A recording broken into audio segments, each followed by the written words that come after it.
Labour is the process by which you actually give birth to your baby. But before labour proper starts, you have what's called the latent phase of labour. That can last for a couple of days, and that's where your cervix is gradually getting thinner and slightly opening up till it's about 3 centimetres. That's to get ready for when things really get going. Then we have active labour, and we divide that into 3 stages. The first stage is where you're having regular contractions. These are going to hurt, but the good news is each one brings you closer to delivery. Your cervix will be opening up between 3 centimetres and 10 centimetres, and that's what we call fully dilated. That's the time that you can start pushing to bring your baby into the world. It's normal for that to take about 12 hours, especially if, say, you've had an epidural, but it may be quicker with second or third babies. The second stage of labour is where you do the process of pushing your baby out into the world. It's common for that to last about 2 hours, and again, it may be longer if you've had an epidural.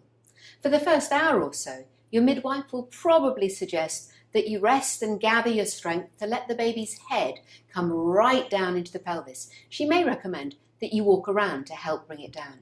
Then comes the process of pushing. This is what you're going to have learnt about in your antenatal classes. With every contraction, you're going to be pushing, bearing down to try and get that baby's head round the bend. Then, just before the time comes to deliver, your midwife is going to recommend that you stop pushing and pant instead. That's so that the baby's head doesn't come out in an uncontrolled way, and that can reduce the chance that you might tear or need stitches. With that last push, out will come your baby's head, and of course the rest of the baby should come out fairly easily after that. It's not quite all over once your baby's been delivered, although hopefully you'll be having some lovely skin-to-skin time once your baby's been checked out. Now you need to deliver the placenta.